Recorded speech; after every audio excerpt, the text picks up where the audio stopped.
रहे हैं। मैं मेरे क्षेत्र पाली, जालोर और सिरोही की बात करूं तो वहाँ सबसे कम बरसात होती है और किसान परिवार खेती को छोड़ करके अन्य प्रदेशों में पलायन कर रहे हैं। मारवाड़ के किसानों की जीवन रेखा कहे जाने वाले जवाई बांध पर किसानों का जीवन निर्भर है। इस बांध से पाली व जालोर जिले के 57 गांवों के किसानों की 38,670 हेक्टेयर भूमि सिंचित होती है। यह बांध बरसात आधारित बांध है। 10 वर्ष में एक बार भरता है, ज़्यादातर खाली रहता है।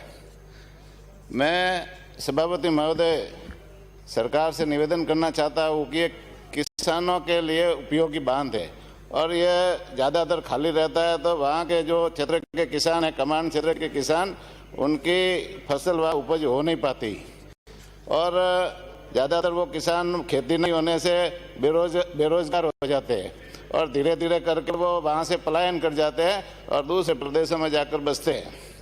2017-18 में पिछली सरकार ने जवाई बांध पुनर्भरण योजना बनाई थी और साबरमती बेसिन का अधिशेष जल जो गुजरात बहकर व्यर्थ जा रहा था, उस पानी को जवाई बांध में लाने के लिए जवाई पुनर्भरण योजना बनाई थी, जिसकी लागत 6,500 करोड़ थी और वहाँ से सुरंग और पाइपलाइन के माध्यम से जवाई बांध में पानी लाना था।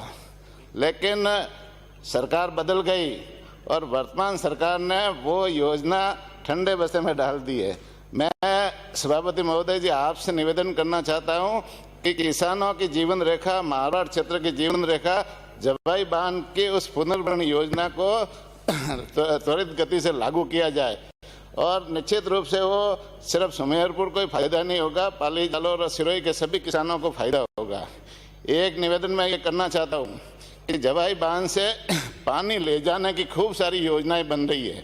पहले भी 4 योजनाएं बनी, अभी भी ये संयम जी ने एक योजना और बना दी 71 गांवों को शिवगंज को पानी देने के लिए।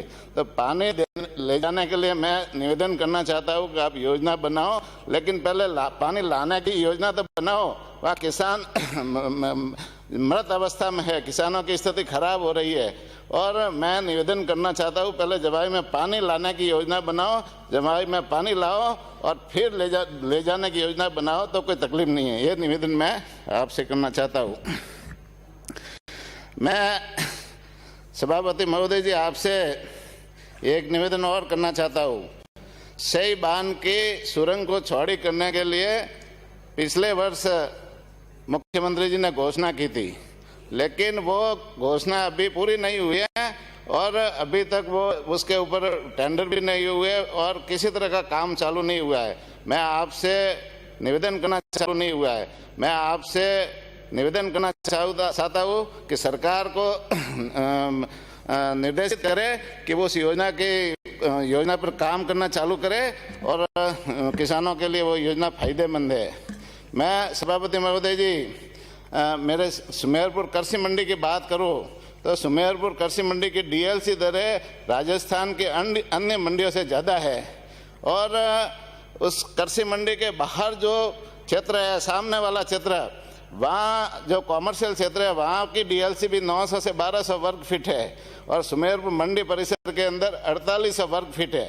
तो वहाँ के किसान और व्यापारी जब दुकानों का क्रय विक्रय करते हैं तो वो रजिस्ट्रियाँ नहीं करवा करके, पंजीयन नहीं करवा करके एग्रीमेंट पर ही वो दुकानों का क्रय विक्रय करते हैं, जिससे राज्य सरकार की राजस्व हानि होती है। मैं आपसे निवेदन करना चाहता हूं कि सभी मंडियों से की समानांतर दरों पर सुमेरपुर कृषि मंडी की डीएलसी दरें तय करें और जो अभी वर्तमान में ज़्यादा है उसे कम करने का श्रम करावे। यह निवेदन मैं आपसे करना चाहता हूं। मैं पशुपालन की बात करूं तो मेरे पाली, जालोर और सिरोही क्षेत्र में हमेशा ज़्यादातर अकाल पड़ता रहता है और वहाँ के पशुपालकों को ज़्यादातर दूसरे प्रदेशों में जाना पड़ता है। वहाँ के रबारी समाज और अन्य जातियों के पशुपालक एमपी में धार, झोबुआ, नीमच, मंदसौर, रतलाम और अन्य क्षेत्रों में जाते हैं तो वहाँ पशुपालकों के ऊपर कई तरह के हमले होते हैं। वहाँ के डेरों पर उनके साथ मारपीट होती है। उनके जो पशु भेड़ बकरियाँ उठा करके लोग, वहाँ के शक्तिशाली लोग हैं, वो ले जाते हैं। तो मेरा निवेदन है कि उन पशुपालकों को लाइट वेट बंदूक का लाइसेंस और अन्य जो हथियारों के लाइसेंस दिए जाए, जिससे वो अपनी आत्मरक्षा कर सके और वहाँ जाकर के अपना जीवन निर्भर कर सके। ये निवेदन मैं आपसे करना चाहता हूँ। मैं सभापति महोदय जी एक निवेदन और करना चाहता हूँ कि विधानसभा क्षेत्र सुमेरपुर में अभी वर्तमान में 14 पशु चिकित्सकों के पद रिक्त है और जो बजट में पिछले साल घोषणा की थी सरकार ने प्रत्येक पंचायत समिति स्तर पर एक पशु चिकित्सालय खोलने की, तो वो पशु चिकित्सालय भी अभी तक एक भी नहीं खुला है। मैं आपसे, आपके मार्फत सरकार से, मंत्री जी से निवेदन करना चाहता हूं कि वो जल्दी से जल्दी खोलने की व्यवस्था करें।